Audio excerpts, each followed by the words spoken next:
Hello friends, welcome back to our channel Rozgar way. आज के topic में हम बात करेंगे प्रीएम्बल के बारे में। ये पॉलिटी का बहुत ही इम्पोर्टेंट टॉपिक है और इससे रिलेटेड कई क्वेश्चंस आपको एग्ज़ाम में देखने को मिल सकते हैं। तो चलिए बिना किसी देरी के वीडियो को स्टार्ट करते हैं। आप स्लाइड में प्रीएम्बल की इस फ़ोटो को देख पा रहे हैं। इसे आपने जनरली एनसीईआरटीज़ में देखा ही होगा। इसे मैं आपको आगे इसके मेन टर्म्स को एक्सप्लेन कर देती हूँ। तो यहाँ पे आपको क्लियरली दिख रहा होगा प्रीएम्बल वहाँ छोटा था। जो जनरली प्रीएम्बल वर्ड है वो उसका जो ओरिजिन है वो प्रीएम्बुलस वर्ड से हुआ, जिसका मतलब आप समझ सकते हैं एज अ इंट्रोडक्शन। प्रीएम्बल में क्या चीज़ दिए गए हैं? प्रीएम्बल में एक पर्पस, एक प्रिंसिपल्स बताए गए हैं कि हमारे कॉन्स्टिट्यूशन किन चीज़ों के बेस्ड पे बनाया जाएगा। तो प्रीएम्बल का जो ड्राफ्ट है वो पंडित जवाहरलाल नेहरू ने 13 दिसंबर 1946 को कॉन्स्टिट्यूएंट असेंबली में इंट्रोड्यूस किया था, जबकि इसे अडॉप्ट किया गया था 22 जनवरी 1947 को। इसमें आपको सोर्सेज के बारे में बताया गया है कि कॉन्स्टिट्यूशन का या प्रीएम्बल का सोर्स क्या होगा, उसका नेचर क्या होगा, इसके ऑब्जेक्टिव्स क्या होंगे। तो बात करते हैं अगर सोर्स की, तो जो हमारी पहली लाइन है प्रीएम्बल की, यही हमारा सोर्स ऑफ अथॉरिटी है। मतलब कि द पीपल ऑफ इंडिया, यानी हम लोग भारत के जो लोग हैं उनके द्वारा कॉन्स्टिट्यूएंट असेंबली के मेंबर्स को चुना गया और फिर उनके द्वारा कॉन्स्टिट्यूशन को बनाया गया। तो इन जनरल जो हमारी मॉरल वैल्यूज़ हैं, हमारे जो राइट्स हैं, हमारे जो डिमांड्स हैं, उनकी बेसिस पे इस कॉन्स्टिट्यूशन को बनाया गया, क्योंकि ये हमारे लिए बनाया जा रहा है। तो इसकी जो अथॉरिटी है वो हमारे अकॉर्डिंग होनी चाहिए और वैसे ही है। तो इसका सोर्स ऑफ अथॉरिटी है the people of India. Nature की बात करते हैं तो इसके लिए मोस्टली 5 टर्म्स यूज़ किए गए हैं: सॉवरेन, सोशलिस्ट, सेकुलर, डेमोक्रेटिक और रिपब्लिक। सॉवरेन का मतलब हम समझ सकते हैं एन इंडिपेंडेंट कंट्री, मतलब कि जिसे अपने लॉज, डिसीजंस लेने के लिए, बनाने के लिए किसी और अथॉरिटी पे डिपेंड ना होना पड़े, जिसका पूरा पावर, उसके लेजिस्लेशन उसके अपनी कंट्री के हाथ में हो। तो इंडिया एक क्या है? सॉवरेन कंट्री है। सोशलिस्ट मतलब का टर्म होता है कि गवर्नमेंट, लेजिस्लेचर, एग्जीक्यूटिव के द्वारा जो भी रूल्स या लॉ बनाए जाएंगे, रेगुलेशंस होंगी, वो हमेशा इस चीज़ का ध्यान रखते हुए बनाए जाएंगे कि इन लॉ के से पीपल का सिर्फ वेलफेयर ही हो। इससे रिलेटेड लाइबलाइजेशन, प्राइवेटाइजेशन, ग्लोबलाइजेशन जैसे वर्ड्स को इंट्रोड्यूस किया गया था, लेकिन most of the main purpose यही था कि जो भी चीज़ें बनाई जाएं उसका मेन पर्पस लोगों का कल्याण यानी वेलफेयर ऑफ द पीपल ही हो। सेकुलर से हम समझ सकते हैं कि जो हमारा कंट्री है उसका कोई भी पर्टिकुलर रिलीजन नहीं होगा, कोई भी धर्म नहीं होगा।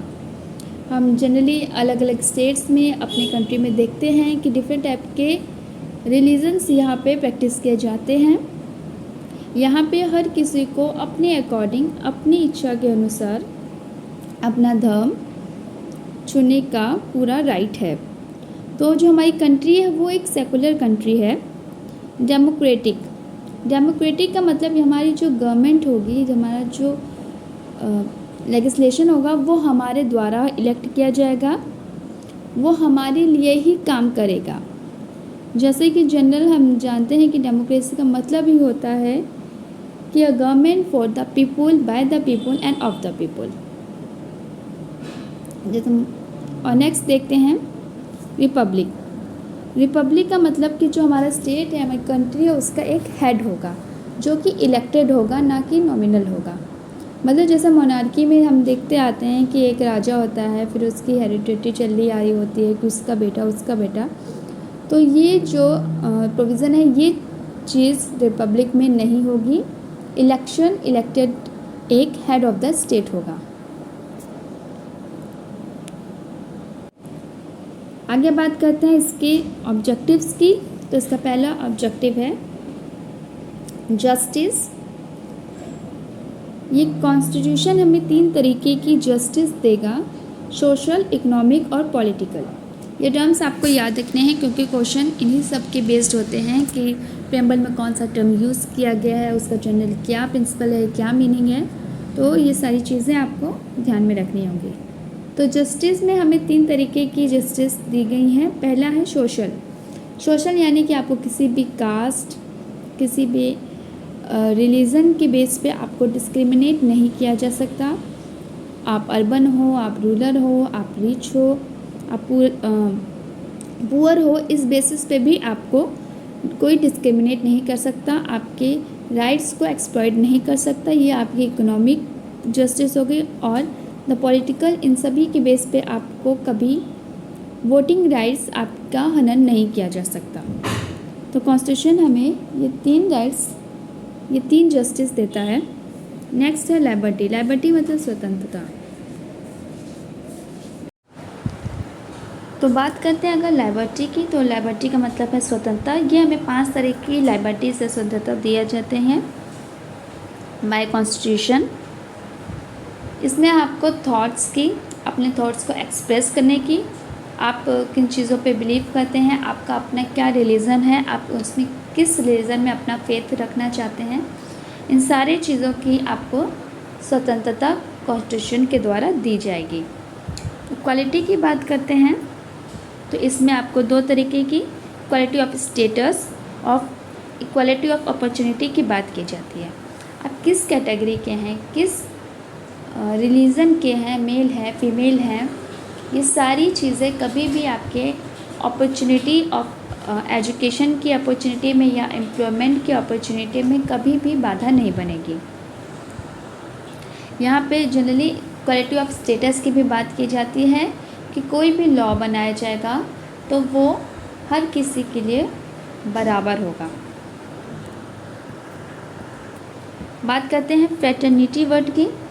तो फ्रेटर्निटी मतलब है कि हम देखते हैं कि हमारे जो कंट्री में अलग अलग डिफरेंट टाइप के स्टेट्स हैं जिनमें अलग अलग लैंग्वेज बोली जाती है, डिफरेंट तरीके के रिलीजन्स की प्रैक्टिस की जाती है। कुछ माइनॉरिटीज़ हैं, कुछ मेजॉरिटीज़ हैं, कुछ बहुत ही ट्राइबल एरियाज़ के लोग हैं।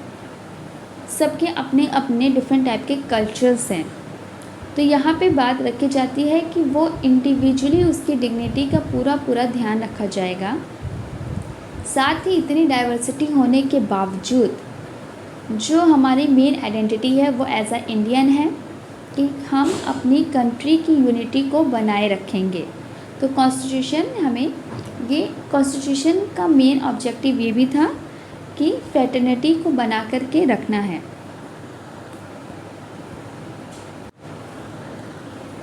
तो आगे बात करते हैं कि कॉन्स्टिट्यूएंट असेंबली ने हमारे इस कॉन्स्टिट्यूशन को कब अडॉप्ट किया था। तो जो डेट प्रीएम्बल में दे रखी है वो है 26 डे ऑफ नवंबर 1949। यानी कि क्वेश्चन अगर आपसे पूछा जाता है कि कॉन्स्टिट्यूशन को कब अडॉप्ट किया गया था तो वो डेट है 26 नवंबर 1949। अब इससे रिलेटेड कुछ और इम्पोर्टेंट फैक्ट्स हैं। तो जनरली जो एग्ज़ाम से पूछे जाते हैं तो उनसे रिलेटेड फैक्ट्स ये हैं कि प्रीएम्बल हमारे कॉन्स्टिट्यूशन का पार्ट है कि नहीं। इससे रिलेटेड बहुत कई इम्पोर्टेंट केसेस हुए हैं, जो जिसमें से एक है बेरबरी केस जो कि यूनियन के वर्सेस था। इसमें बोला गया कि यह प्रीएम्बल जो है वो कॉन्स्टिट्यूशन का पार्ट नहीं है। जबकि इसके बाद एक और इम्पॉर्टेंट केस हुआ केशवानंदन भारतीय केस वर्सेस केरला स्टेट। इसमें सुप्रीम कोर्ट ने कहा कि जो ये हमारा प्रीएम्बल है वो कॉन्स्टिट्यूशन का बेसिक पार्ट है और साथ में ये भी बताया गया कि इसमें अमेंडमेंट किए जा सकते हैं क्योंकि ये कॉन्स्टिट्यूशन के द्वारा इनेक्ट, कॉन्स्टिट्यूएंट असेंबली के द्वारा इनेक्ट करके बनाया गया है। तो जिस तरह से कॉन्स्टिट्यूशन में चेंजेस किए जा सकते हैं, अमेंडमेंट किए जा सकते हैं, उसी तरह प्रीएम्बल में भी अमेंडमेंट किए जा सकते हैं। बट जो बेसिक स्ट्रक्चर होता है हमें उसे फॉलो करना पड़ेगा क्योंकि उसमें चेंजेस नहीं किया जा सकते। इसलिए हम अपने कॉन्स्टिट्यूशन को फ्लेक्सिबल और रिजिड दोनों कहते हैं कि इसमें चेंजेस तो पॉसिबल है, बट चेंजेस पे कई तरीके की रिस्ट्रिक्शंस लगाए गए हैं ताकि वो जो इंडिया सिटीजन्स हैं उनके किसी भी राइट्स को एक्सप्लॉइट या वायलेट ना कर सके। तो आगे बात करते हैं, हमारा जो प्रियम्बल है वो किसी भी लेजिस्लेशन या लेजिस्लेचर को किसी भी तरह की पावर ना तो देता है ना ही उनकी किसी पावर को रोकता है। ये नॉन जस्टिशिएबल है नेचर में। अब जैसे हमने देखा है कॉन्स्टिट्यूशन के कई फीचर्स दूसरे देश के कॉन्स्टिट्यूशन से बोरो किए गए हैं, तो ऐसे प्रियम्बल का जो फीचर है वो भी यूएसए के कॉन्स्टिट्यूशन से बोरो किया गया है। इसके जो 3 मेन टर्म्स हैं, लिबर्टी, इक्वालिटी, फ्रेटर्निटी, इसे फ्रांस के कॉन्स्टिट्यूशन से लिया गया है, जबकि प्रियम्बल की जो लैंग्वेज है वो ऑस्ट्रेलिया की कॉन्स्टिट्यूशन से ली गई है। प्रियम्बल में जो अमेंडमेंट्स किए गए हैं वो 42 अमेंडमेंट एक्ट 1976 के अकॉर्डिंग किए गए हैं और एक ही बार अभी तक अमेंडमेंट किया गया है, जिसके तहत 3 नए वर्ड्स टर्म्स जोड़े गए जो कि थे सोशल, सेकुलर और इंटीग्रिटी। जो हमारा प्रियम्बल का पेज है उसे डिज़ाइन किया है BR सिन्हा ने, और जो कैलीग्राफी यानी कि ओरिजिनल हैंड रिटन है वो किया है प्रेम बिहारी नारायण रायज़ादा ने। तो मोस्टली मैंने इससे रिलेटेड आपको फैक्ट्स बता दिए हैं, तो चलिए आगे के क्वेश्चंस को प्रैक्टिस करते हैं।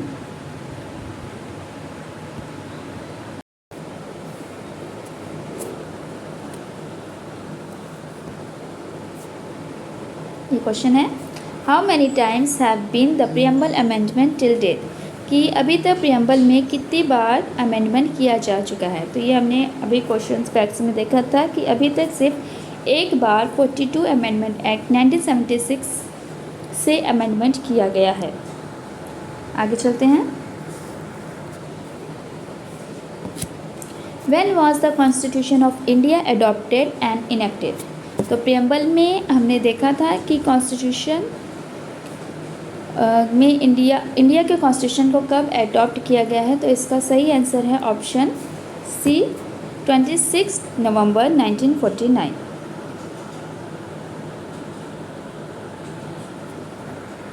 नेक्स्ट क्वेश्चन,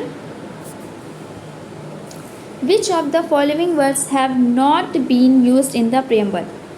प्रियम्बल में नीचे दिए गए वर्ड्स में से कौन सा वर्ड यूज़ नहीं किया गया है? इसमें आपको 4 ऑप्शन दिए गए हैं, तो आपको सही ऑप्शन बताना है।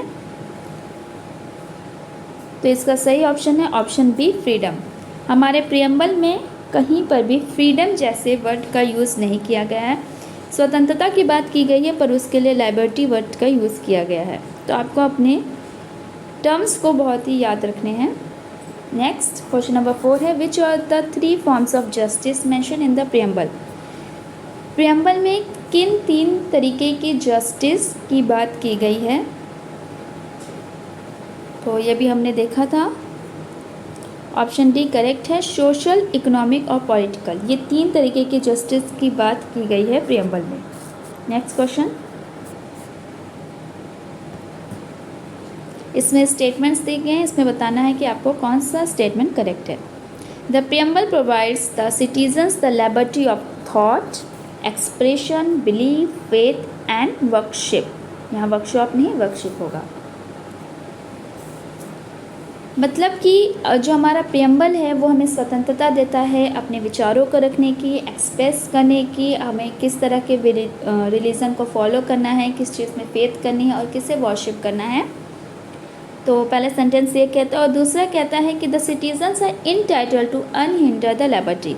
मतलब कुछ चीज़ों के थ्रू इनकी लिबर्टीज़ को अनहिंडर्ड यानी रोका जा सकता है। तो इसमें आपको बताना है कि कौन सा स्टेटमेंट सही है। तो अभी आपने देखा था कि पहला स्टेटमेंट ओनली फर्स्ट, जिसमें हमें लिबर्टीज़ दी गई है 5 तरीके की, वो सही है। Next question, The content of the preamble is heavily inspired from the objective resolution introduced in the Constituent Assembly by। Generally कि कॉन्स्टिट्यूएंट असेंबली में जो ऑब्जेक्टिव रेजोल्यूशन यानी कि प्रियम्बल किसके द्वारा इंट्रोड्यूस किया गया था? तो इसका सही जवाब है ऑप्शन सी, जवाहरलाल नेहरू। आगे चलते हैं। Which of the following constitution amendment act was pass to amend the preamble? तो इसका सही ऑप्शन है option D 42। Next, consider the table below the identify the incorrectly matched. अब क्वेश्चन में ध्यान है, यहाँ पे बात करें इनकरेक्टली यानी कि जो गलत मैच्ड किए गए हैं उन्हें बताना है। तो हमें लाइबर्टी दी गई है थॉट की, एक्सप्रेशन की, फेथ की, तो ये सही है। हमें इक्वालिटी दी गई है सोशल, इकोनॉमिक, पॉलिटिकल, तो ये बात गलत है क्योंकि ये हमें जस्टिस दिए गए हैं ना कि इक्वालिटी। पैटर्निटी की बात करते हैं तो डिग्निटी और यूनिटी दी गई है, यानी कि हम इंडिविजुअल डिग्निटी और यूनिटी की बात करते हैं पूरे कंट्री में। और सोशलिस्ट में देखें तो स्टेटस और अपॉर्चुनिटी की बात कही गई है, तो ये भी गलत है। तो हम देख सकते हैं कि हमारा ऑप्शन बी यानी 2 और 4 दोनों ही इनकरेक्टली मैच्ड है, तो ऑप्शन बी सही हो जाएगा। नेक्स्ट चलते हैं।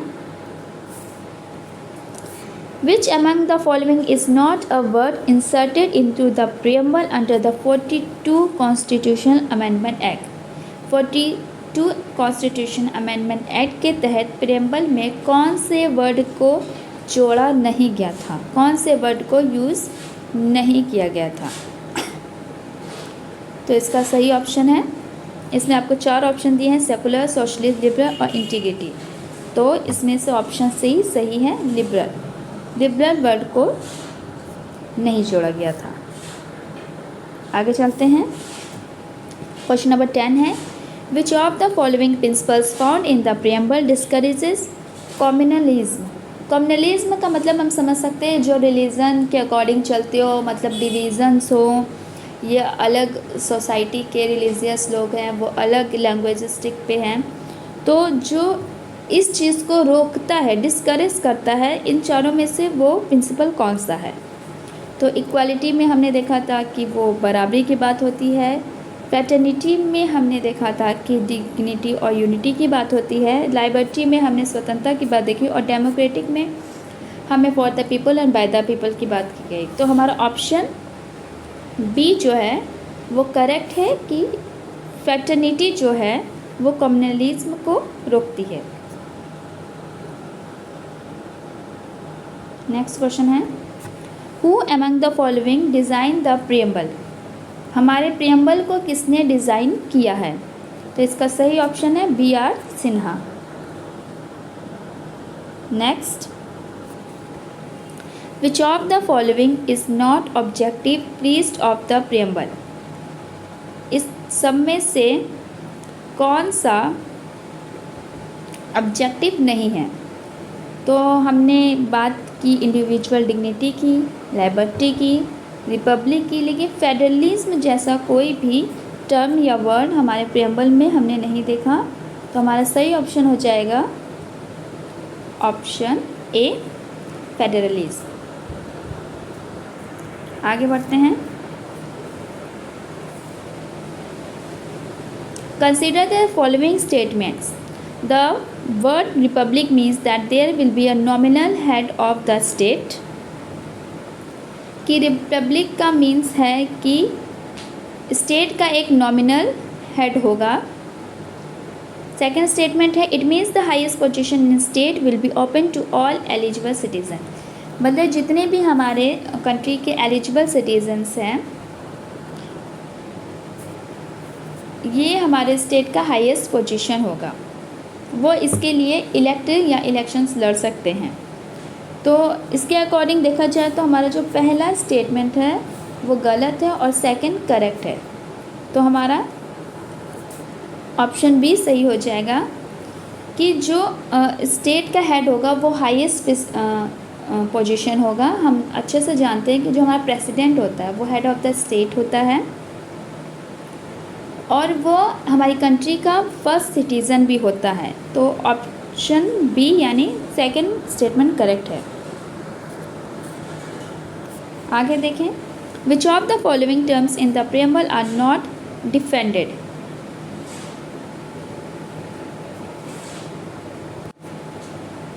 तो प्रियम्बल में किस वर्ड को डिफेंडेड नहीं किया गया है, जो मतलब डिफेंडेड मतलब डिफाइंड नहीं किया गया है, ये मिसप्रिंट हो गया है। तो हमने यहाँ पे जस्टिस की बात की गई कि हमें किस तरह के जस्टिस दिए जाएंगे, फ्रेटर्निटी क्या होता है, लाइबर्टी क्या होता है, पर ये सोशलिस्ट टर्म यूज़ तो किया गया पर इसे प्रियम्बल या कॉन्स्टिट्यूशन में कहीं भी पर्टिकुलरली डिफाइन नहीं किया गया है। तो इसका सही ऑप्शन हो जाएगा ऑप्शन सी। आगे चलते हैं, Which of the following judgments ruled that the preamble was not a part of the constitution? तो ये भी हमने देखा था, तो इसका सही ऑप्शन है ऑप्शन बी, बेरुबरी केस 1960। आगे देखें, क्वेश्चन नंबर 16 है, prohibition of untouchability would under which of the following concepts.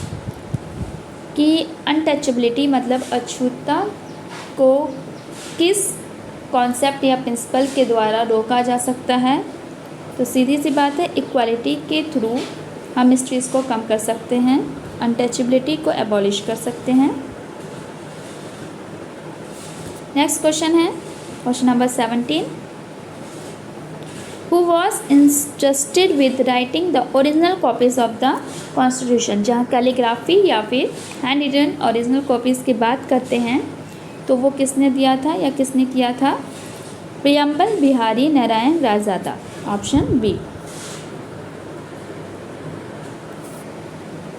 Next question है, the language and the ideals of the preamble of constitution of India is influenced borrowed from which of the following constitution. कि जो हमारा preamble of constitution है उसके जो features है वो कहाँ कहाँ से बोरो किए गए थे। तो हमने बात की थी यूएसए से प्रियम्बल का इंट्रोडक्शन या प्रियम्बल लिया गया है। फ्रांस से हमने 3 टर्म्स लिबर्टी, इक्वालिटी, फ्रेटर्निटी को लिया है, और लैंग्वेज हमने ऑस्ट्रेलिया से लिया है। तो ऑप्शन सी जो है तीनों ही सही हो जाएंगे। When was the objective resolution accepted by the Constituent Assembly? Objective resolution को कब एक्सेप्ट किया गया। तो यहाँ ध्यान रखेंगे कॉन्स्टिट्यूशन के प्रियम्बल की बात की गई है, ना कि कॉन्स्टिट्यूशन की। तो ऑब्जेक्टिव रेजोल्यूशन को एक्सेप्ट किया गया 22 जनवरी 1947 में। आगे चलते हैं, How many values are explicitly mentioned in the preamble of the Constitution? मतलब कि कितने टर्म्स या कितनी वैल्यूज़ या प्रिंसिपल्स बताए गए हैं। तो वो 9 हैं, जिसमें से हमने देखा 5 हमारे वर्ड्स थे जो कि थे सोशल, सेकुलर, डेमोक्रेटिक, रिपब्लिक और सॉवरेन, और 4 हमारे ऑब्जेक्टिव्स थे, जस्टिस, लिबर्टी, इक्वालिटी और फ्रेटर्निटी। तो ये 9 वैल्यूज़ हमारे प्रियम्बल में दी गई हैं। होपफुली आज की वीडियो आपको अच्छी लगी हो, तो इस वीडियो को लाइक करें, चैनल को सब्सक्राइब करें और अपने फ्रेंड्स लोगों के साथ इसे शेयर करें।